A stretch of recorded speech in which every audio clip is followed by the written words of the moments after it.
Pues Jorge Castañeda, muchísimas gracias por recibirnos en tu casa para Te lo cuento. Como sabes, es un medio juvenil y nos interesa justo tener estas pláticas para escuchar a distintas personalidades de la cultura, de la política, de la sociedad mexicana, que nos ayuden un poco a entender, a dar su punto de vista. Así que te agradecemos muchísimo el espacio. No, al contrario, es un gusto estar con ustedes. Te preguntaría, Jorge, y me gustaría como jugar con el tiempo un poco. Tú empezaste a los 25 años escribiendo en Proceso. De ahí fuiste una pieza fundamental en ese histórico 2000 de la transición de Fox, acompañaste al presidente Fox como canciller. Si te vas a esos dos Jorge Castañeda del 70 y finales de los 70s, 80s, del 2000, ¿te imaginabas un México así en el 2022 como el que hoy vivimos? Un México que chance ya había dado un giro democrático, ya había elegido un presidente de izquierda, pero ¿lo imaginabas así, como hoy vemos a México? Pues mira, sí y no. La parte democrática sí de alguna manera me la imaginaba, porque aunque a mí me tocó muy chavo, el 68, tenía yo 15 años, con ese impulso pues sí se veían viniendo una serie de cambios en el país y en el mundo que hacían imposible, en mi opinión, en ese entonces, que siguiera indefinidamente el régimen pues, dictatorial o autoritario mexicano del PRI. Esa parte entonces, cuando empiezan a darse los cambios en los años 90 y sobre todo en el 2000, pues digamos, no es que me lo esperaba yo así y en el 2000 y de esa manera, no. Pero sí, desde finales de los 70, cuando empiezo a escribir, cuando vuelvo a México terminando mis estudios, sí tenía la impresión que en ese sentido el país iba a cambiar muchísimo. Lo que debo confesar es que me deprime, me desconcierta que no haya cambiado en los otros sentidos. Es de que este país siga siendo un país donde hay una enorme cantidad de gente pobre, donde las brechas de desigualdad siguen siendo gigantescas y donde no hemos llegado a la modernidad que yo sí pensaba a finales de los 70, principios de los 80, podríamos llegar en unos 20 años. ¿Y en tu opinión vamos hacia allá? O sea, ¿falta tiempo nada más? O... Yo creo que para nada no vamos hacia allá. Yo pienso que por ahí del 2010 todavía podíamos pensar que íbamos hacia allá. Es decir, llevábamos una buena racha de crecimiento, de ampliación de la clase media, de mejoras en la educación, en la salud, en la vivienda. Los años de Salinas, de Zedillo, de Fox, los primeros de Calderón, pues nos llevaban en esa dirección. Pero a partir del 2010 yo sí tengo la impresión que el país se ha estancado por completo y yo no tengo ninguna razón para pensar que de aquí a 10 años pues realmente haya menos pobreza en este país que ahora, o que la que había hace 40 años, porque digo, era una pobreza distinta a la de hace 40 años, todavía era en parte rural, todavía era en parte de extrema pobreza. Hoy en día hay una enorme cantidad de hogares en México, más del 90%, que tienen luz, que tienen agua potable, que tienen alcantarillado, que tienen televisión, que tienen, no internet, eso baja como a 50, 60%, pero que tienen refrigerador. En ese sentido la pobreza ha cambiado, pero sigue siendo... Claro, porque ha cambiado el mundo. Ha cambiado el mundo entero. Nos hemos quedado, la brecha entre México y el resto del mundo no es menor que hace 40 años, probablemente sea mayor. Uno de los temas que hoy se hablan de algunos conceptos que tal vez 20 años después de la transición democrática es interesante que resurjan, ¿no?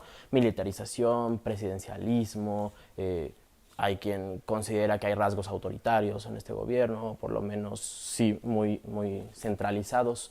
¿Tú crees que eso es un reflejo del fallo de la sociedad civil organizada en México? O sea, del fracaso, dejamos de ocupar espacios de poder político como sociedad.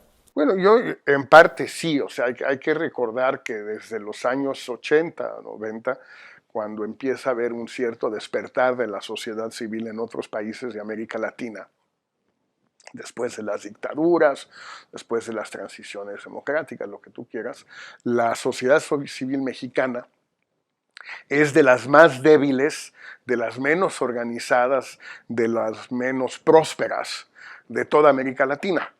Es decir, así nació esta sociedad. Quizás porque, a diferencia de algunos otros países de América Latina, aquí siempre tuvimos un Estado fuerte, incluso desde la colonia, si se quiere. Y por lo tanto, pues si son vasos comunicantes, entre más fuerte el Estado, más débil la sociedad civil y viceversa. Es una regla muy tonta, muy simplista, pero probablemente sea cierta. Entonces, pues en México sí, de repente vemos que el Estado se retira, se retracta de muchos ámbitos y la sociedad civil mexicana pues no está a la altura, no puede llenar los vacíos que dejó el Estado, que los dejó porque no tuvo ya dinero, porque ya no había disposición en la sociedad mexicana para aceptarlo, por presiones internacionales, por lo que tú quieras. Pero bueno, finalmente esa sociedad civil estuvo llamada a llenar los huecos y no los llenó. Y los llenaron tal vez grupos criminales, facciones de poder. Sí. ¿Cómo los recuperamos? O sea, ¿cómo los recupera o el Estado o...? Bueno, mira, le está costando muchísimo trabajo a López Obrador, que tiene claramente una ambición de volver al Estado fuerte de los 70s, 60s y 70s, pues estamos viendo que le cuesta un enorme trabajo reconstruir ese Estado, porque al finalmente pues somos los mismos. Es decir, quiere llenarlos con los militares. Hablabas de la militarización. Bueno, pues quiere que como nadie es capaz de construir un trenecito de juguete, pues le vamos a poner a los militares. Bueno, sí, pero los militares pues son mexicanos. Son producto de la sociedad mexicana, no los trajimos de Noruega. Son producto de esta sociedad, la policía es producto de esta sociedad, todos los estudiantes son producto de esta sociedad y pues es lo que hay. Entonces pones al ejército a que te llene una serie de huecos, pues los llena mal, los llena con corrupción, con ineficiencia, con todo lo que estamos viendo. Que no debiera sorprender a nadie, porque todo esto es producto de la sociedad mexicana, no es un invento, no es algo que venga de fuera. Tú, Jorge, fuiste uno de los principales impulsores en su momento de las candidaturas independientes. Hoy es una figura que tal vez se desprestigió por quienes llegaron, ¿no? El Bronco en Nuevo León, mi generación, nuestra generación, vio con buenos ojos a figuras como Pedro Kumamoto, como Roberto Castillo, que hoy están muy cercanos al poder o se perdieron en el camino. ¿Qué faltó en ese experimento para madurarlo? ¿Por qué no funcionó bien en México? En primer lugar, porque el impulso a la legislación fue demasiado débil. Es decir, se legalizaron las candidaturas sin partido con condiciones, con requisitos demasiado leoninos, draconianos, el número de firmas, la manera de conseguirlas, el plazo, el financiamiento, toda una serie de factores hicieron que en lugar de que fuera fácil, de eso se trataba, de que fuera fácil. De que llegaran fácilmente, ¿sí?, a la boleta. Pues lo hicieron para que fuera lo más difícil posible. Y eso pues dificultó mucho las cosas. Creo que fue uno de los factores. Envició que llegaran como independientes gente del establishment. O sea, con poder económico. Que ya tenían, bueno, lo que vimos con Margarita Zavala. Es decir, consiguió las firmas para ser candidata independiente en la presidencia porque el gobierno de Peña Nieto se las facilitó, si no, no las conseguía. Y no fue ninguna casualidad que era la esposa de un expresidente. Por cierto, el expresidente que le entregó el poder a Peña Nieto. O sea, bueno, eso hizo que las personas que se llegaron a presentar como candidatos independientes, con algunas excepciones, no fueron atractivos para los jóvenes, no fueron personas atractivas para la gente que tenía una mala opinión de los partidos, que buscaba un aire, un soplo nuevo en la política, fueron más bien gente del mismo establishment. Unos, en mi opinión, más inteligentes que otros, Dios Peter más que Margarita, Cloutier más que el Bronco. Pues sí, pero esa es mi opinión, otros pueden opinar lo contrario, pero que son parte todos del establishment político mexicano, pues no creo que haya mucha duda. ¿Qué, qué se pierde en México? Porque, por ejemplo, vamos a poner la metáfora de Giovanni y de Carlos Vela. En la sub-17 eran la promesa y no llegan, ¿no?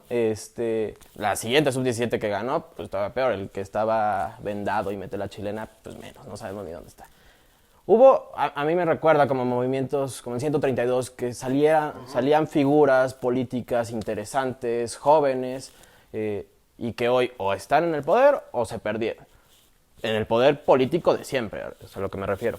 ¿Qué nos falta en México? ¿Cuál es esa cadena que se rompe para que llegue un Boric, ¿no? Alguien salido de la protesta estudiantil, con una plataforma que articule pues, voces de la socialdemocracia, de la izquierda, pero que también sepa negociar?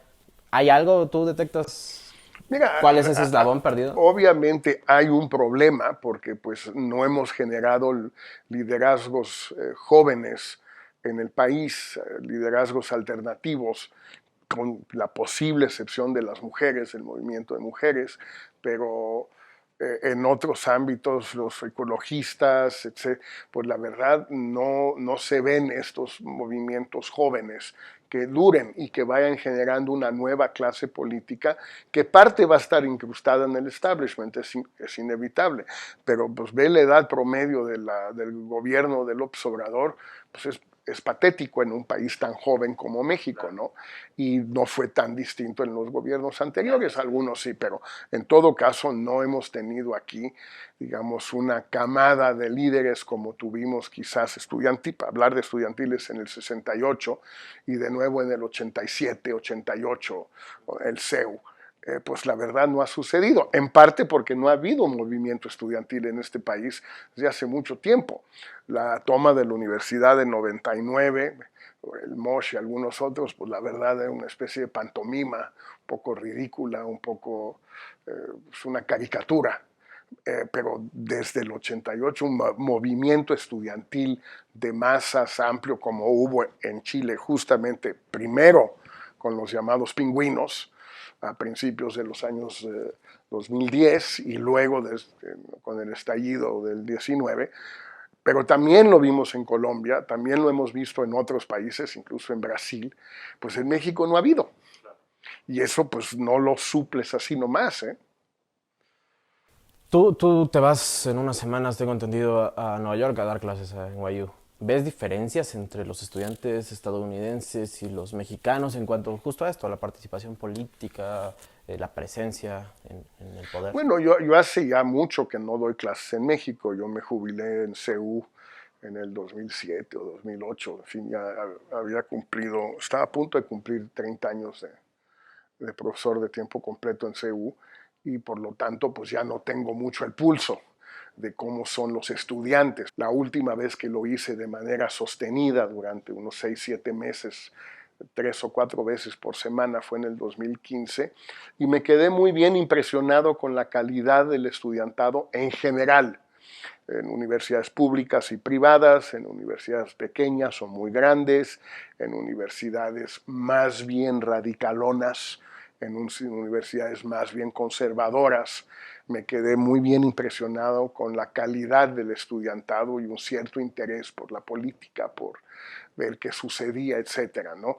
En ese sentido, te diría que no desmerece el estudiantado mexicano frente al Estados Unidos que Porque tampoco el conozco bien. estadounidense está logrando Para Alexandria nada, Ocasio-Cortez, para pero son nada, esos pocos son pocos y perfiles. no es algo así que deslumbre.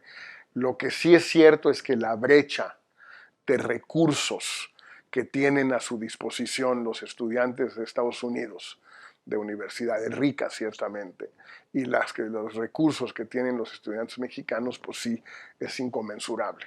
¿Qué falta para cerrar esa brecha? Una enorme cantidad de dinero y que los mexicanos paguemos impuestos. Y pues no, porque las universidades en Estados Unidos o son públicas o son privadas, pero todas tienen una enorme cantidad de dinero por alumno, las facilidades que se les dan a los profesores, y lo mismo que estuve en Francia este año, todavía dando clases 2 meses, es lo mismo, o sea, la cantidad de recursos simplemente no, Públicos. Porque se paga públicos o una privados. millonada en México. Públicos o privados, o sea, los recursos no son necesariamente las colegiaturas. Por ejemplo, en Estados Unidos, las universidades privadas caras viven en parte de las colegiaturas, pero en parte de las donaciones de los exalumnos. Son los famosos endowments o patrimonios, pues son los que más pesan en las universidades así de mucho prestigio. Y en México, pues no hay esa cultura de la filantropía, no existe. Digo, Alberto Valleres, donde le dio mucho dinero al ITAM durante 50 años, que enhorabuena. Y los magnates de Monterrey le dan algo de dinero al TEC, aunque se lo dan más al TEC Campus Monterrey que a los demás en el resto del país. Pero no es suficiente, ni mucho menos. La brecha de recursos es gigantesca. Quiero regresar un poco a sociedad civil, candidaturas independientes y partidos. Dos, pues hoy que no interpelan a los jóvenes. ¿Ves una tercera vía posible? Pues no hay miles de vías. Las candidaturas independientes finalmente son una figura electoral, que yo creo que es importante que exista porque en muchos países terminan llegando a la presidencia o al gobierno figuras que no pasan por los partidos tradicionales.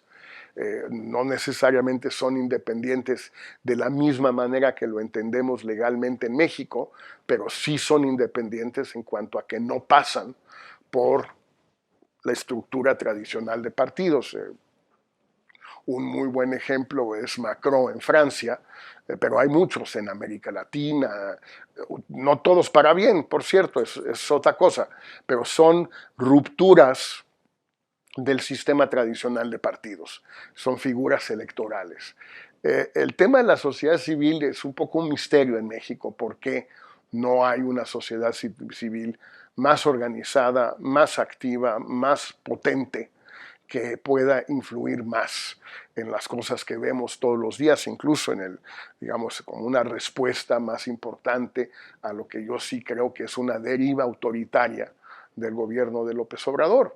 Pues trátese de la militarización, de la prisión preventiva oficiosa, de los ataques al INE o a las otras instituciones autónomas, a la prensa, a los intelectuales, la respuesta tan virulenta, troglodita al movimiento de mujeres por parte del gobierno, pues no suscita un gran jalón de la sociedad civil. Es un hecho. ¿Por qué? Pues hay todo tipo de explicaciones, mira, desde la más contable y la más mezquina, si tú quieres, que mientras no hay un impuesto sobre herencias en México, la filantropía en México va a seguir siendo muy débil. Y sin filantropía, pues es muy difícil que la sociedad civil sea una sociedad civil. Lo que hizo el Obrador en el fondo es sensato, es decir, a ver, ustedes se dicen sociedad civil, es decir, externa al Estado, pues ya el Estado no les va a dar dinero. ¿Cómo la ven? Ya, les vamos a cortar todo y ya no les vamos a dar nada. Son sociedad civil, pues que los que civilmente. Rásquense con sus propias uñas. Pues tiene razón, pero lo que pasa obviamente es que ni la estructura fiscal, ni la estructura cultural, ni la estructura familiar mexicana está armada así.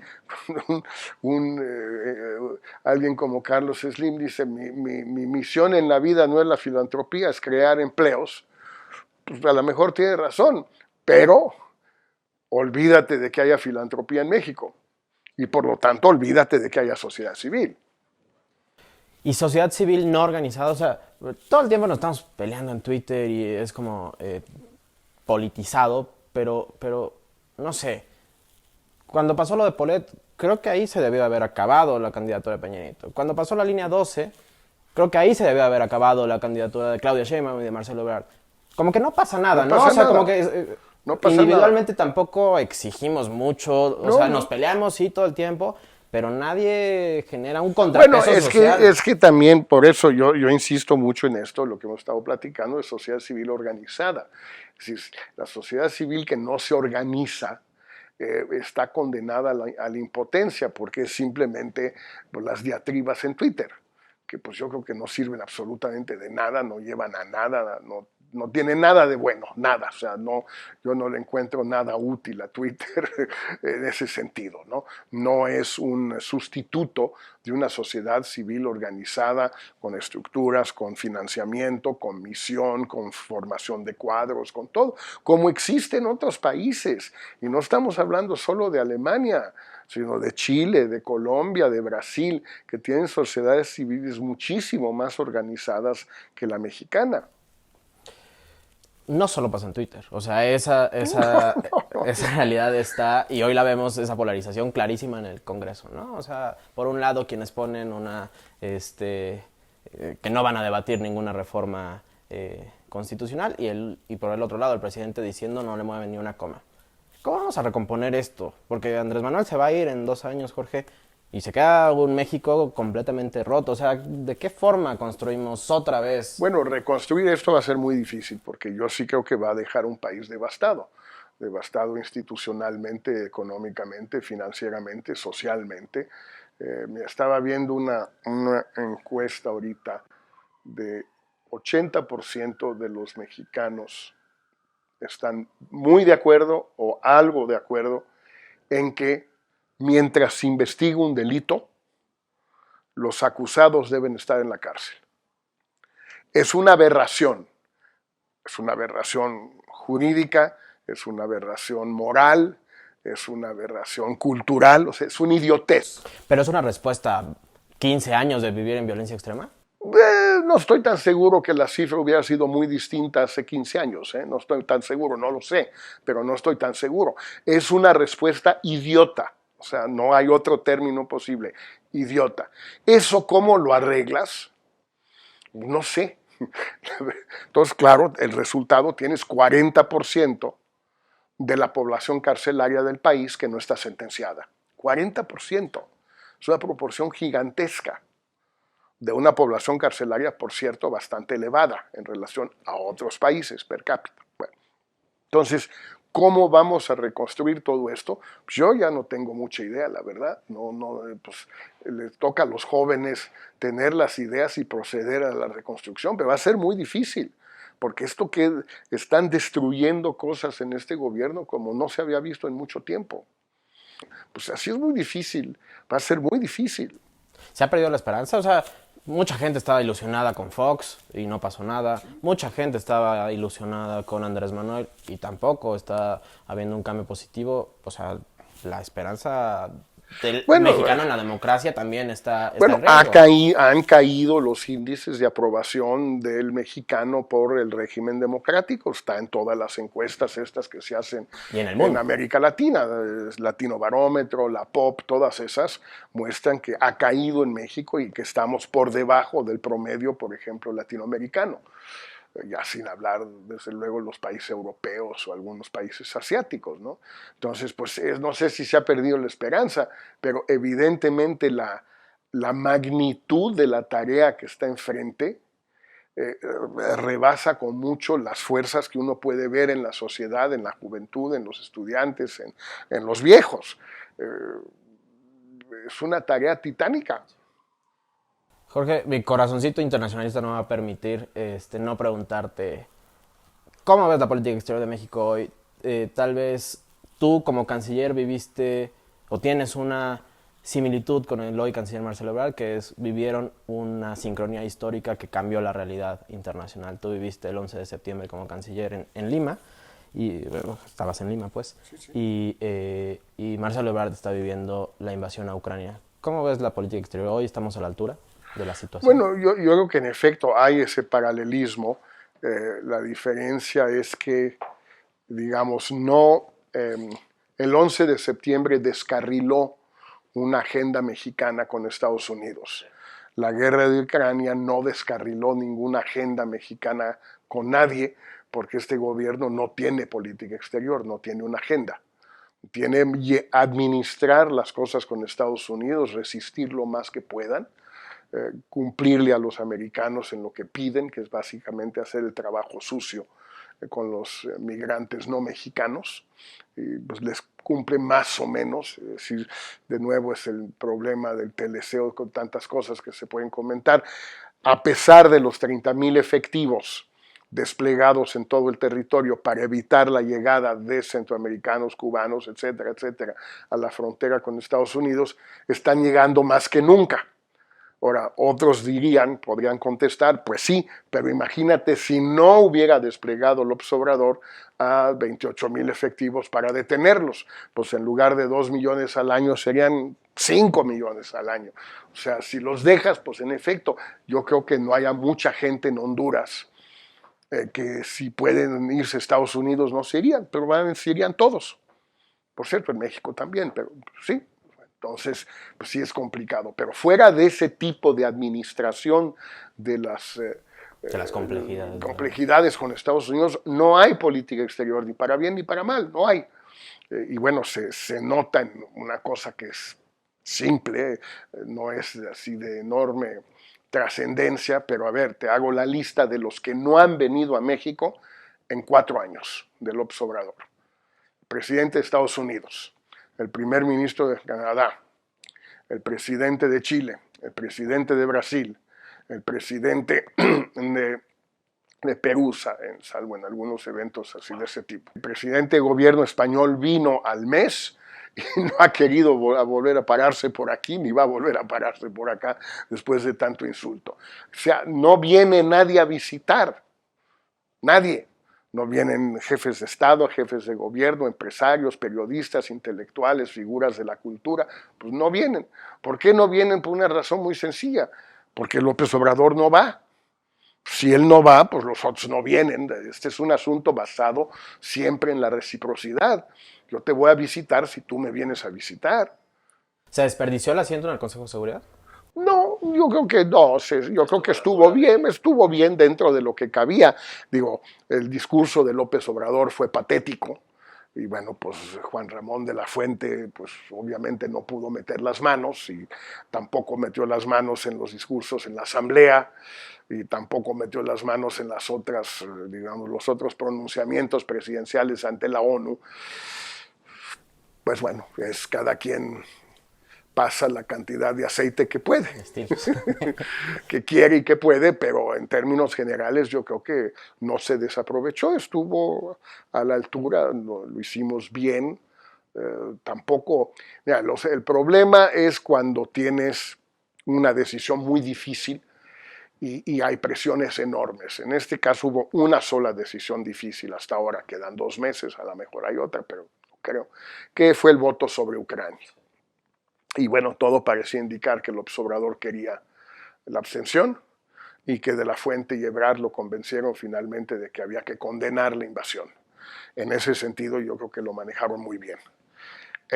Lo manejaron ya mucho menos bien en cuanto a que ese fue un voto ahí, pero en las demás declaraciones, votaciones, tomas de posición o acciones mexicanas en torno a la invasión de Ucrania, pues más bien ha prevalecido la política de neutralidad de López Obrador y no la política de condena de Ebrard y de la Fuente. Jorge, se nos acaba el tiempo, pero quiero cerrar con las 7 preguntas, te lo cuento, se las hacemos a todos. Son un poco más personales y preguntas rápidas. Adelante. ¿Cuál es la rola que no te sacas de la cabeza, la que está rompiendo tu Spotify? La tengo dando vueltas en mi cabeza, esta es la de la película de A Star is Born, okay, la de Lady Gaga, porque me gustó mucho la película, es la 4ª vez que se hace esa película, es la única vez que yo sepa que se ha hecho la misma película 4 veces. Bad Bunny no. ¿Eh? Bad Bunny no. No, Bad Bunny no. ¿El libro que más has regalado? Pues probablemente uno de los míos. No sé cuál de los míos, pero probablemente Amarres Perros, pero sí, pues regalo mis libros. ¿Para qué voy a andar regalando libros de los demás? Sí. De todos estos libros, ¿cuál le recomendarías a la audiencia? Te lo cuento. ¿Cuál tiene que leer? Hijo, las novelas están arriba. Yo sí creo que las novelas son los libros más útiles para leer, mucho más que los libros de historia o las biografías o los libros de economía. Las últimas, leí una novela de un noruego, se llama El Reino, él se llama Joe Denio, algo así, un thriller bueno, traducido obviamente del noruego al español, pero bueno. Leí uno que me gustó muchísimo, que lo recomiendo muchísimo, es Un terrible verdor, sobre los científicos, la naturaleza y el horror. Buenísimo, de un chileno belga, gran libro. ¿Tu plan perfecto para un sábado? Bajar a hacer ejercicio, eso sí, diario. Luego ir a comer con amigos, con amigas, con mi hijo. Y luego en la tarde ver 4 o 5 capítulos de una serie. ¿Tu guilty pleasure? Placer culposo, ese que no te gusta que sepan todos. No, pues prefiero que no lo sepan. La mejor cualidad de los mexicanos. La creatividad, sin la menor duda. El ingenio y la creatividad. Es un país con una enorme creatividad artística, gastronómica, literaria, arquitectónica. Crear belleza, crear colores, crear sabores, crear olores. Entonces, es un país con una enorme creatividad. Jorge Castañeda, muchas gracias por tu tiempo. Órale, Sebastián.